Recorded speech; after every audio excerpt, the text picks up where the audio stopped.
بابا کیا ہمیں بھی اس عید پر گوشت ملے گا؟ ہاں ہاں کیوں نہیں، بالکل ملے گا۔ لیکن بابا پچھلی عید پر تو ہمیں کسی نے بھی گوشت نہیں دیا تھا، اب تو پورا سال ہو گیا ہے گوشت دیکھے ہوئے۔ نہیں شازیہ، اللہ نے ہمیں بھوکا تو نہیں رکھا۔ میری پیاری بیٹی، ہر حال میں اللہ کا شکر ادا کرنا چاہیے۔ ڈاکٹر صاحب قربانی کے لیے بڑا جانور لے کر آئے ہیں، اور ماسٹر جی بھی تو بکرا لے کر آئے ہیں۔ ہم غریبوں کے لیے ہی تو قربانی کا گوشت ہوتا ہے، امیر لوگ تو سارا سال ہی گوشت کھاتے رہتے ہیں۔ آج عید الاضحیٰ پہ مولوی صاحب بیان فرما رہے ہیں کہ قربانی میں غریب مسکین لوگوں کو نہیں بھولنا چاہیے، ان کے بہت حقوق ہوتے ہیں۔ خیر، شازیہ کا باپ بھی نماز ادا کر کے گھر پہنچ گیا۔ گھنٹہ بھر انتظار کرنے کے بعد شازیہ بولی، بابا ابھی تک گوشت نہیں آیا۔ بڑی بہن رافعہ بولی، چپ ہو جاؤ شازی، بابا کو تنگ نہ کرو۔ وہ چپ چاپ دونوں کی باتیں سنتا رہا اور نظر انداز کرتا رہا۔ کافی دیر کے بعد بھی جب کہیں سے گوشت نہیں آیا تو شازیہ کی ماں بولی، سنیے، میں نے تو پیاز بھی کاٹ دیے ہیں لیکن کہیں سے گوشت نہیں آیا۔ ہماری طرف گوشت بھجوانا کہیں بھول تو نہیں گئے؟ آپ خود جا کر مانگ لائے نا۔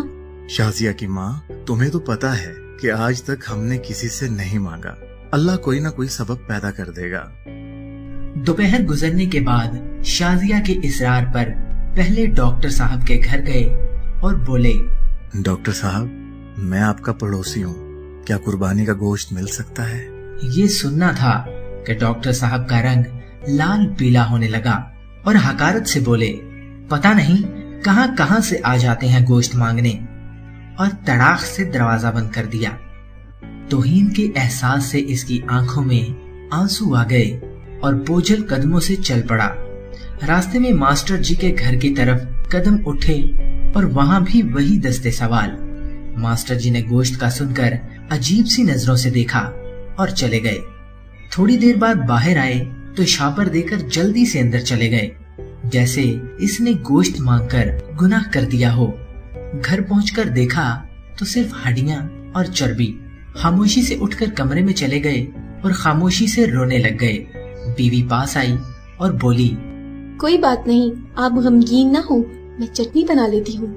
تھوڑی دیر بعد شازیہ کمرے میں آئی اور بولی، بابا ہمیں گوشت نہیں کھانا، میرے پیٹ میں ویسے بھی درد ہو رہا ہے۔ یہ سننا تھا کہ آنکھوں سے آنسو گرنے لگے اور پھر پھوٹ پھوٹ کر رونے لگے۔ لیکن رونے والے وہ اکیلے نہیں تھے، دونوں بچیاں اور بیوی بھی آنسو بہا رہی تھی۔ اتنے میں پڑوس والے اکرم کی آواز آئی، جو سبزی کی ریڑھی لگاتا تھا، انور بھائی دروازہ کھولو۔ دروازہ کھولا تو اکرم نے 3-4 کلو گوشت کا شاپر پکڑا دیا اور بولا، گاؤں سے چھوٹا بھائی لایا ہے، اتنا ہم اکیلے نہیں کھا سکتے، یہ تم بھی کھا لینا۔ خوشی اور تشکر کے احساس سے آنکھوں میں آنسو آ گئے اور اکرم کے لیے دل سے دعا نکلنے لگی۔ گوشت کھا کر ابھی فارغ ہی ہوئے تھے کہ بہت زور کا طوفان آیا، بارش شروع ہو گئی، اس کے ساتھ ہی بجلی چلی گئی۔ دوسرے دن بھی بجلی نہیں آئی، پتہ کیا تو معلوم ہوا کہ ٹرانسفارمر جل گیا۔ تیسرے دن شازیہ کو لے کر باہر آئے تو دیکھا کہ ماسٹر جی اور ڈاکٹر صاحب بہت سا گوشت باہر پھینک رہے تھے، جو بجلی نہ ہونے کی وجہ سے خراب ہو چکا تھا، اور اس پر کتے جھپٹ رہے تھے۔ شازیہ بولی، بابا کیا کتوں کے لیے قربانی تھی؟